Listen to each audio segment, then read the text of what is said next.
Hey, this is Kelly with Musin In Minnesota, and I'm actually sitting down with Kevin from Better Than Ezra. Hello. Hello, everyone out there in cyberspace and internet machine. We were just discussing while Ryan was setting up that you are currently in Nashville, Tom is in New Orleans, and Michael is, where was it? Los Angeles. In Los Angeles. And I was asking if that's hard to try and come together and create an album like you just did. When you first start a band, you're usually like guys in high school or college, and you all live in the same town, and you hang out, and you're always in the wherever it is you rehearse, and so it's kind of, yeah, you got to be in the same town.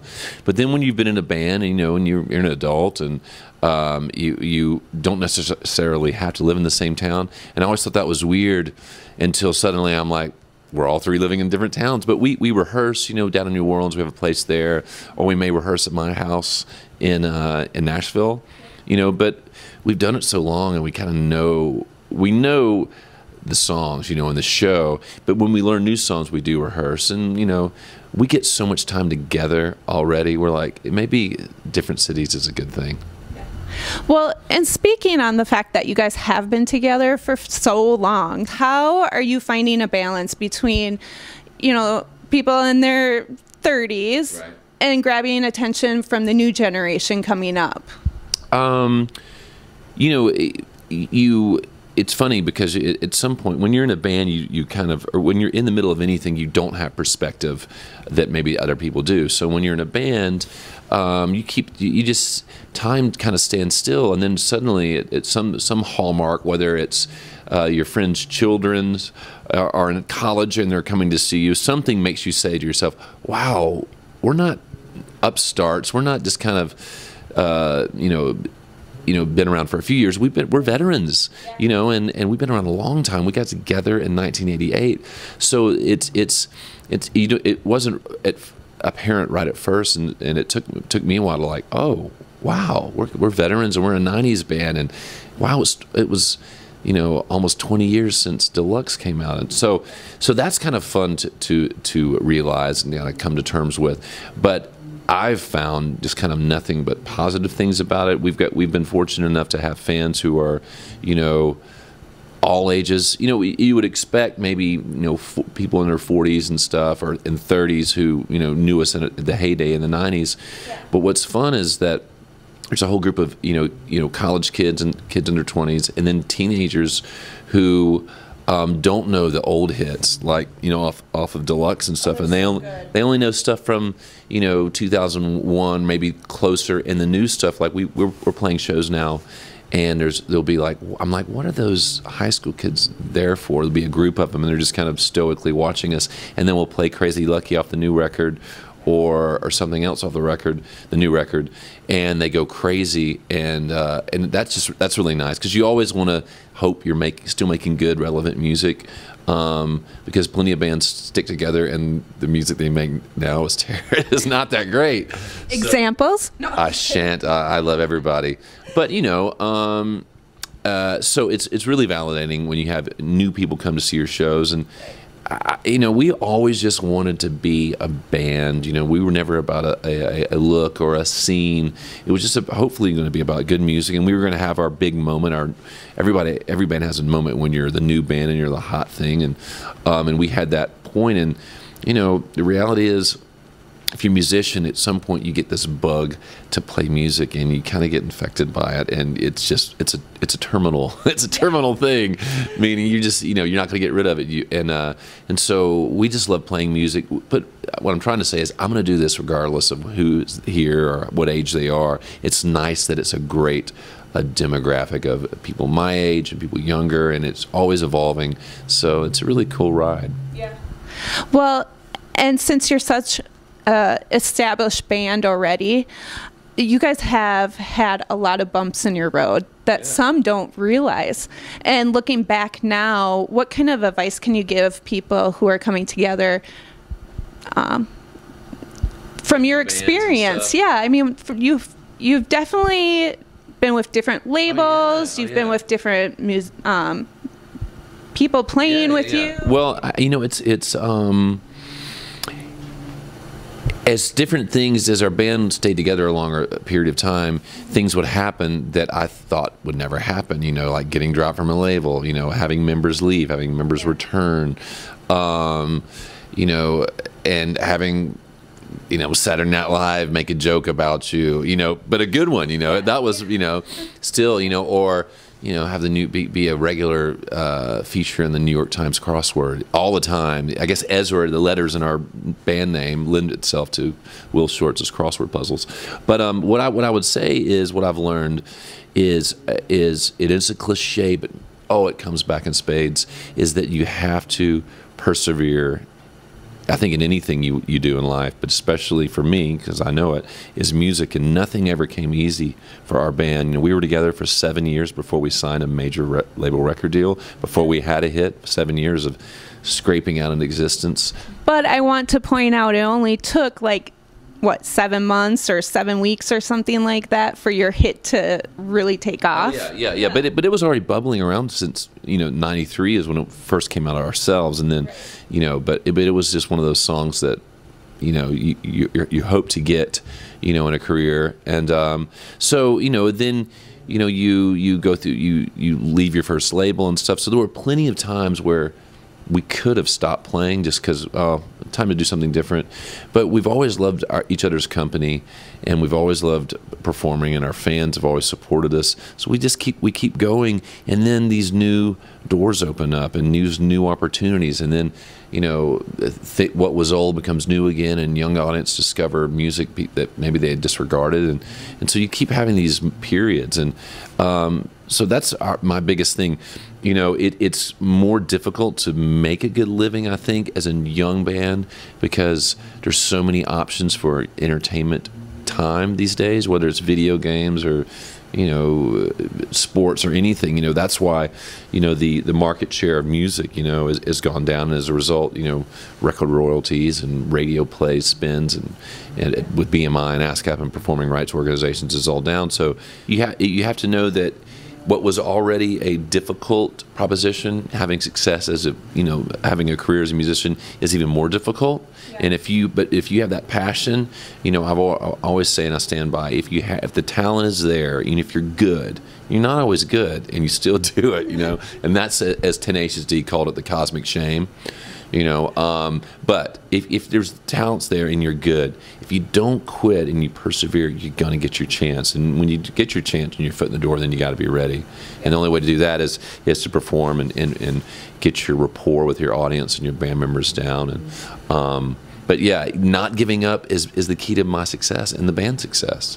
That's a great quote for anybody. Anything you do, just don't give up. You know, it is a cliche, but gosh, you know, cliches are cliches because they're true, and you know, just don't quit, but be smart. You know, it's also, you know, there's always going to be someone more talented than you. There's always going to be someone with a better business head, but those two don't always combine in the right proportions. So the people who are successful in this business are people who are really talented, and then people who have this drive and savvy and educate themselves about the business. And when you do those things and you can compartmentalize them and realize that it's a full package, then you can have success, and you don't quit. Yeah, and you don't quit. So I know you're a dad, and I'm a mom. I have 5 kids. And so I'm just curious, because I know my kids find me absolutely top dork. Right. Sure. And I mean, I'm not cool. You're not top dork. I am top dork in the house. But I'm curious, what do your kids think of you on a day-to-day basis? Or do they give you heck for what you do as a career ever? I think that you'll be interested to learn that despite being a guy in a rock band, you know, I'm just as uncool to my 15-year-old as any other dad. Oh my gosh, yes. It's like, yeah. You don't have to, I mean, we have a great relationship, but it's still the teenage son, you know, dynamic of, you know, like, did I do something to you today? You know, going to school in silence, like, you know, he's just annoyed with dad, you know. But he's great. No, but I'm no exception. You know, my twins. I have a 15-year-old boy who's a freshman in high school, and then 5.5-year-old twin boys. They'll be 6 December 8th. But I'm just dad. I think they resent me being gone so long because I have to be on the road a lot, especially during album years. Like this year, I've been on tour a lot, so I catch some flack about that, deservedly. But I'm just, your career and whatever, cachet you think that has means nothing, and thankfully so to your children. So you can't bank on catching, coasting. You have to deliver as a dad. Yeah. So, is there anything on their Christmas list this year that you're prepared for already, or? Well, Santa Claus is delivering, the gifts to the twins, and but it's funny. My 15-year-old on Tuesday was diagnosed with mono. Has mono, and so today, actually it was yesterday morning, he went to the doctor, and we're just like, what? So he was not very happy about that. So today he got a PlayStation 4. So it's kind of ruined his Thanksgiving, and he was like, Dad, I want Far Cry 4 and some other big games right now. So I was talking to my wife. I was like, you need to go get him that, So there was a pep in his voice when I spoke to him, so that makes me feel good. But so the PS4 was this big thing. Now it was Xbox. Right. Xbox One is on our list. Xbox One is big, but Xbox, which was all my son wanted, but in the PS3 was totally uncool. But now the PS4 is out, and it has proprietary games. Like what's the big Xbox game? The first-person shooter. Is that Call of Duty? No, it's Halo. And now Halo's kind of jumped the shark. So my son is like, Call of Duty, Far Cry 4, the new Uncharted. So it's about this Christmas is about PS4. Oh, okay. And do you partake in these games? I do a little bit, but you know what? My son is so good. He wants to take out some of his annoyance with Dad by just destroying me in these games. So I'm like, dude, stop with the headshots. It's just like, if you want me to play with you, let's do something together. No, let's just go one on one. I don't last very long, so I get a little frustrated. Until we played like Madden or something like that. Oh, okay. Yeah, I read that you guys try to schedule your tour around like baseball games or basketball games. Football. We're very adept at scheduling tours around football games. I mean, when the schedules come out, we know within the week. We like, oh, Saints are playing Chicago. Let's play the night before. I do it a lot of times. It won't work if it doesn't work for Better Than Ezra. I do it for a solo show. Like this past year, I played the night before the Saints Falcons, in Atlanta. So I and the band, make space for LSU and New Orleans Saints football. But we go to a lot of. We'll go to baseball games, but no, our passion is football for sure. What was the best football game you've been to? Do you know? The best football game I went to was in 2010 when the Saints won the Super Bowl. Oh, you were there. And the team flew us in. We rode on the team buses to and from the game. I was on the bus with Reggie Bush and Kim Kardashian and the mom. It was so bizarre. There was room for you? Yes, right? It was us. It was Jim Carville, the crazy Democratic pundit, the Archbishop of New Orleans, and who else? It was somebody else crazy. It was like a setup of a great joke, So yeah, and Drew Brees. Oh, yeah. Nice. So, do you ever get kind of starstruck by anyone you've met? Sports stars. Oh, all sports? I think most. It's funny. It's a mutual admiration society. A lot of sports stars are secretly musicians, and they love being around musicians. And musicians who we're normally awkward, bad at sports guys, we just are in awe of great athletes. So it's so, yeah. So who's one you haven't met yet that you would really, really appreciate meeting? I think Yeah, I've never met Jimmy Graham. He is the tight end for the Saints, and he's supposed to just be a cool guy. And he's he's got it all. He was a great basketball player at University of Miami, and now he's just arguably one of the top two tight ends in pro football. If I could come back as anything, it would be a gifted basketball player, because just the grace those guys have, and just the movement is something I have no part of. I have no ability whatsoever. I recently have experienced 2 basketball players this season. Yeah? I interviewed Dominique Wilkins. He was really fun to interview. Yeah? Yeah. He's a big guy. Oh, I stood on a chair to get our picture. Those dudes are so. I've had the opportunity in New Orleans to be on the court rather, and I'm 6'4". Those guys are massive. They're massive, so. I also got to see Magic Johnson like 2 weeks ago. It was pretty fun. Yeah, he's magic. He's magical. Yeah. Another big guy who wasn't necessarily a big guy on the court.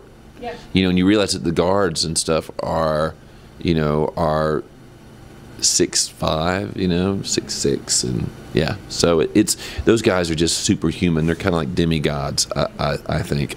I did the Star Spangled Banner, the anthem. I've done a few at some football games and stuff, but I did one for the Hornets, New Orleans Hornets, who are now the Pelicans, and the Lakers game. And I stood in the middle, the court with Kobe and those guys on my right, and our guys, Chris Paul on the left, and I was very intimidated. Those guys were just looking. I was in a valley of dudes. Yeah. Well, back to music. I was just curious, is there any song that jumps to mind that you think isn't getting enough exposure than it should? Absolutely. Probably a song that I think in a perfect world would be #1 is Mind Over Matter by Young the Giant. Which I was thinking one of yours. Oh, one of my songs. Yeah, but you can continue with that if you would like. Mind Over Matter, Young the Giant. I love My Silver Lining by First Aid Kit. What else? I love Summer Sun by Boy and Bear. It's such a cool song. But Better Than Ezra, in a perfect world, Gonna Get Better would be, a top 10 hot AC song. That's a a real expectation. But it's for us. We have different goals and different realities, and ours is like, can we get a song with an indie label? Can we get it in the top 30? Or can we get it top 5 at satellite radio, like the Sirius, the Pulse? And we were able to do that with Crazy Lucky. So, and then for us, it's just about keeping our fans interested and excited for us, and they love seeing Better Than Ezra's on the radio, and so it's always changing your reality of where you are in your career and what you're doing and where you put your emphasis. It changes. But yeah, Gonna Get Better. And, I love Undeniable off the new album, just because I'm a massive Broken Bells fan of Broken Bells. And I was totally, you listen to that song, you're like, yeah, you were listening to Broken Bells. So it has that vibe. Okay, so you're kind of known for your impressions. Can you just, off the beat, give us a quick one, please? Oh, let's see. I'll do my answer my Matthew McConaughey. All right. It's like you're going back in time, and the 4 horsemen. All right. The 4 horsemen of the apocalypse they're in your head, and they're telling you forward, but you ain't going there. You're going back, and you're like, man, I'm in Minneapolis and I'm freezing, but man, you got to come back. You got to center. You got to get to that place. All right. That's it. Nailed it. Yeah. Except you had your shirt on. I always have in my mind. I always have my shirt off. Always.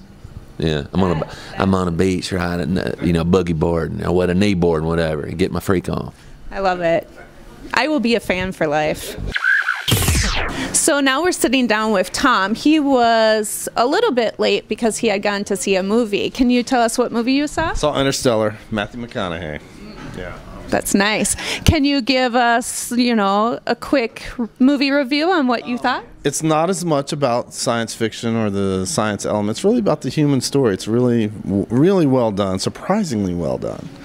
Has elements of 2001, has elements of Contact, a little bit of, Nolan's he's a great director. He'll twist your mind. Yeah. Nice.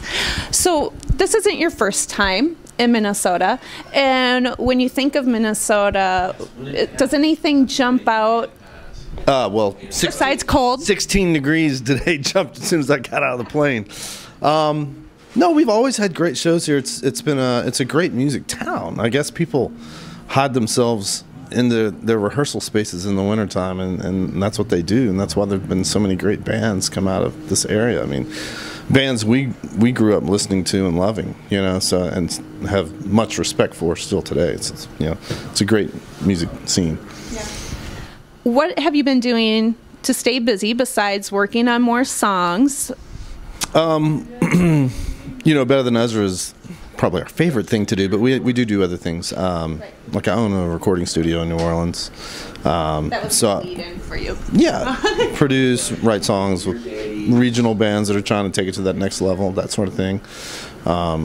Had my second child also, so I have a 7-year-old and a 4-year-old, so that occupies a lot of time, which is great, But it's nice that we have the luxury that we can spend time with them, but still have a music career. It's a hard thing to balance, but we've been lucky enough to be able to do that, so it's very cool.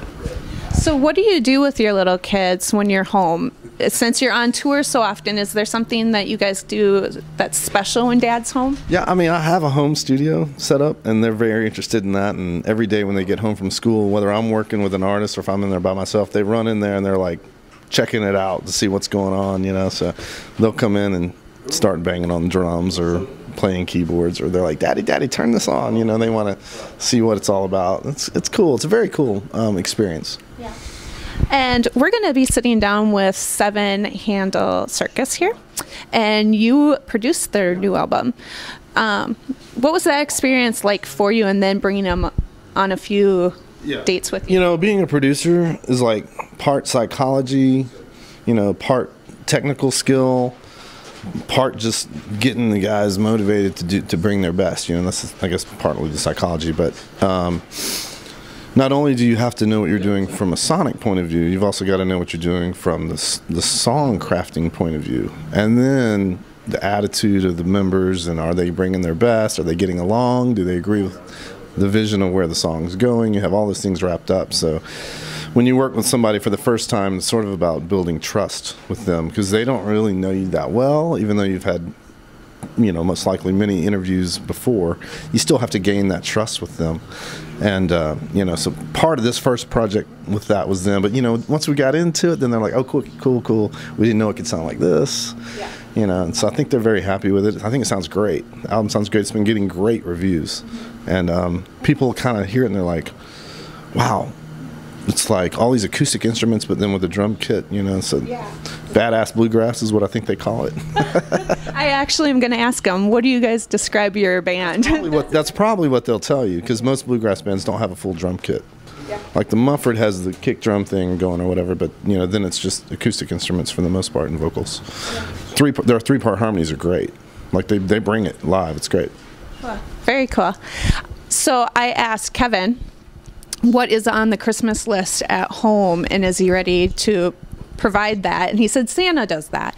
And I'm just wondering, what does Christmas look like in your home? Well, we usually don't spend it at my house. We usually go to the grandparents. I'm hoping just for some extra sleep.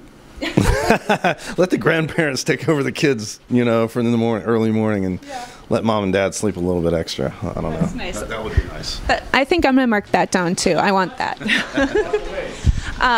What is your favorite song off your new album? Wow. I really like this album. From like a rock point of view, I think I really love Sunflowers. From just a straight up song and production point of view, I think I like Gonna Get Better. But I really love, I don't know. That's a hard question to ask a musician, Great Unknown I really like a lot too. Just, it's a vibe thing. You know, Before You, I think, is one of the best songs Kevin's ever written, and it's really just piano and vocal and some strings. It's kind of a left turn for us, but it's cool. Yeah, I actually read that your producer was kind of trying to get you guys back to kind of just simple and basic sound, and you guys were saying, well, we need more guitar. And how do you think it evolved? He just wanted us to figure out what the right parts were, and so more of the wrong parts doesn't make it the right thing to do.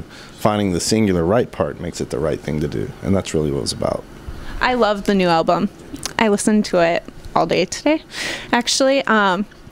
My favorite song off the new album is Sunflower, and I'm just curious, what was the influence on that song? You know, that song sort of harkens back to how the band kind of started. It's got a little bit of a rough edge. It's a little quirky, lyrically especially, but it rocks. You know, it's got that little bit of a riff in it that some of our songs, older songs, have. Desperately Wanting, King of Realms, that kind of thing. I just think it's a natural fit, and when he first played it for us, I was like, ooh, I like this one, because it's just kind of naturally what comes to us. And then the lyrics are cool, and that's my 7-year-old's favorite. Like, she repeat, you know. Hey, this is Kevin. Michael Jerome. This is Tom from Better Than Ezra. And you're watching Music in Minnesota, and we're going to rock your fannies. I'm all ready, guys. I've got the drumsticks. I've got the thing. It's not happening. For the 5th time. Not tonight. It's not happening. Come on, but I practice. You know what? Let's do it. Come on. Let's go. Let's go. Give it a shot. Awesome. Get up there. Get go. It's undeniable, straight up unstoppable. Get my freak on. I love it.